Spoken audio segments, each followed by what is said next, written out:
The SMS Prinz Adalbert, flagship of the cruiser squadron in the Baltic, is steaming 23 miles west of Libau. She is en route to her next patrol area. It is 1915. World War I is raging. Her three stacks belch thick, black smoke. Fire in her belly burns hot and powerful. Her bow plows through the water, slicing the surface and leaving a long wake behind. British submarine HMS E8 is making a move to intercept her. E8 fires, and Prinz Adalbert is struck. Water begins flooding inside the ship, filling her engine room, rising in hallways across the lower levels, and then the ammunition magazines detonate. The explosion destroys her instantly. 3 sailors will survive the blast. But there is more to this story beyond its calamitous end. This is the story of the Imperial German warship Prinz Adalbert. The SMS Prinz Adalbert was named after the former commander-in-chief of the Parisian Navy, Prinz Adalbert of Prussia, a man who had been instrumental in the revolutions of 1848. The ship which bore his name was laid down in 1900. She was capable of 20 knots or 23 miles per hour. She was one of 2 cruisers in the Prinz Adalbert class of ships. She was 415 feet long, had a beam of 64 feet, a draft of 24 feet, 5 inches. This armored vessel weighed 9,087 metric tons and up to 9,875 when fully loaded. She had a crew of 551 men and 35 officers to command them. Prinz Adalbert herself was armed with an impressive armament. 4 8.3-inch guns arranged in 2 gun turrets at each end of the superstructure.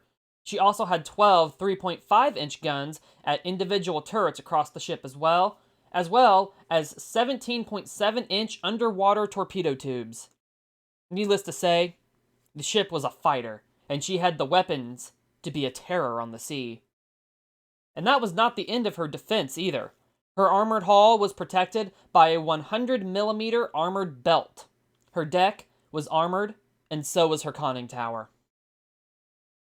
After the outbreak of World War I in 1914, Prinz Adalbert was put to the test. She was moved immediately to the front lines of the fleet in the Baltic, assigned to the 4th Scouting Group, commanded by German Admiral Herbert von Rüber-Paschwitz, who had actually served as the German attaché to Washington before the outbreak of the war.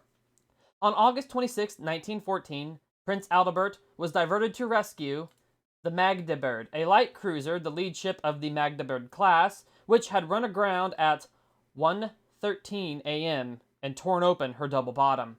The equipment had been thrown overboard, but the crew could not get her free, and eventually her crew began to evacuate. And while this was happening, at 9 o'clock, 2 Russian cruisers appeared, and they opened fire. Prinz Adalbert never arrived in time, and she was recalled once the news came that the survivors of the Russian attack scuttled their ship. What was left was eventually destroyed by the Russian Navy, and a notable book of codes was captured and passed along to the British. Prinz Adalbert's next assignment was to protect the mine layers Nautilus, Albatross, and Kaiser as they laid a minefield at the southern end of the Kaiser Wilhelm Canal. In November 1914, following the sinking of her sister ship, Prinz Adalbert was detached from the 4th Scouting Group and moved to replace her in the Coastal Defense Division in the Baltic. 1915 dawned, and World War I showed no signs of ending soon. During a return from Åland, a region of Finland, in the company of the Augsburg, not the one that vanished in 1912 and never had a trace found again, that's a shameless plug for another video idea for later, but rather the light cruiser SMS Augsburg that was laid down in 1908, alongside several torpedo boats, they bombarded the Russian positions at Libau. Prinz Adalbert actually ran aground during this operation, and the poor Augsburg struck a mine.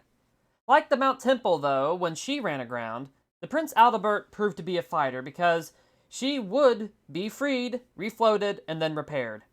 Later in summer, when a major assault on Libau took place, Prinz Adalbert was one of the ships brought in to support the offensive strike. Prinz Adalbert, Rune, Prinz Heinrich, Beowulf, which was an old ship by this time, but one that was still kicking, alongside again the Augsburg and the Thetis and the Lübeck. These cruisers were also accompanied by torpedo boats, minesweepers, and several destroyers. The fleet's attack went exactly as planned, and the German forces took the city, although the SMS V-107, a newly finished ship, struck a mine in the battle. Her bow was obliterated, one crew member was killed, and the ship sank. Prinz Adalbert, however, survived. But her days were now numbered. This armored vessel had a target on her back. On July 1st, 1915, British submarine E-9 attempted to sink her. She fired a torpedo at the ship, and the Prinz Adalbert was crippled. She took in over 2,000 tons of water. She took on a severe list. Her draft increased. But she limped away and made it to a port with deep enough water on July 4th, where she was repaired. These repairs were completed in September, and now we come to October 23rd, 1915. Prinz Adalbert had left Faro. She is 20 miles west of Libau. Smoke belches from her stacks, and a fire again burns in her belly. Her bow slices through the water, leaving a long wake.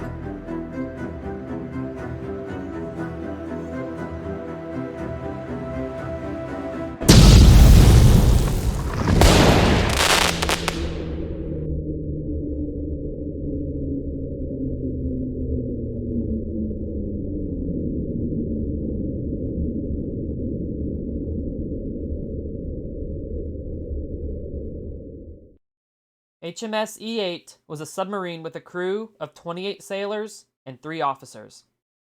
She had 18-inch torpedo tubes, one on each side of the midships, and she had another in her stern. She carried 8. She was launched on October 30th, 1918.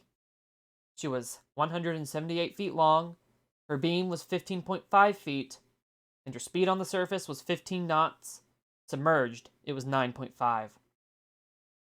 When the war started in 1914, she was based in Harwich in Essex, England. E-8 and E-6 both were there, and on that same day, they set out on their first patrol of World War I. Now, on October 23rd, 1915, she is sailing straight towards a ship with a target on its back. Destiny was about to make these two ships cross paths in the most violent way possible. She moves to intercept the Prinz Adalbert and fires. Without warning, the newly repaired Prinz Adalbert is struck by a torpedo. Water floods inside, but that is not what will doom her. The death blow has been dealt, but its effects have yet to be. The torpedo's explosion ignites the ammunition magazine. The ship was completely obliterated by the blast. Her back was not just broken, but destroyed. She was blown in half when the magazine exploded, and she sank nearly instantly. For those who survived the explosion inside, there was no time to get out before she went down. All but 3 of her crew perished instantly. Prinz Adalbert was the worst loss the German Navy faced in all of World War I. What was left of her wreck was found in 2007 by Swedish company Deep Sea Production at 56 degrees, 33 minutes north, 20 degrees, 18 minutes east. What is left of the ship today is a pile of scrap, dead, that hasn't had a fire burning in its belly for over 100 years. Her hull is overturned and split in 2 on the ocean floor. Her propellers dramatically jut upwards towards the surface. Sunlight only just reaches the wreck, which lies on the ocean floor 80 meters below the surface. A full 3D render of the wreck was made the year she was found. Diving to the wreck has been described like this, quote, "Diving into this historic warship is similar to reaching Everest. Many want it, but few can do it." An underwater diver who plans to visit an underwater wreck at a depth of 80 meters or 43 fathoms in the Baltic Sea is threatened by nitrogen anesthesia, hypothermia, as well as possible decompression sickness. The deep ocean, truly is the most hazardous environment on the planet, and this ship is just one of many that it now keeps close in its depths. What about the other ships we talked about? Submarine E8 was scuttled in April 1918, E9 was scuttled as well only a day earlier, and E6 struck a mine and sank in December 1915.